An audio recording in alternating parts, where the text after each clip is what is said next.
ए ऐक ना 100 रुपये दे ना. लाज सोडली माणसानी. अरे पण मी 100चे 200 देईन तुला. अहो लोकाला चुना लावता लावता आता बायकोला बी सोडा ना तुम्ही. लाज धरा जरा तरी. हा अरे पण ती की कुठनं देऊ? आता होते ना तुझ्याकडे पाकिटात. मग पाकिट बघितलं का तुम्ही? अरे मग काय मला घेता येत नव्हते का? 100 दे त्याच्यातली बाकी अहो तुला. मी आहे म्हणून संसार तरी टिकला, नाही तर आतापर्यंत संसार उघड्यावर आला असता. काय केलं हो आयुष्यात तुम्ही? आता काय कमी उद्योग केले काय मी? हा कोण करते काम?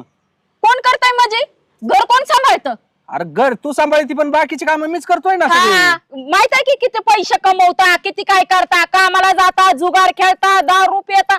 ह्याच्यावर तुम्ही काय केलंय आयुष्यात? हा अहो तुमच्या अंगाचे कपडे सुद्धा माझ्या बापाने घेतल्यात. फाटोस तर घालता, फाटले की लगे माझा बाप आणून देतो नवीन. गप्प आहे ते बापाच नको पदार्थ सांगू. मग कोणाच सांगू? पाहिलं तर 5 ड्रेस हा. घेतला. ह्यो ड्रेस मला 1500 नव्हती आली का माग खेळत होतो तेव्हा. हा, त्याचा ड्रेस येऊ माया येऊ. मग तुमचीच हाऊस मौस होती. तुम्ही काय केलं लेकरांसाठी?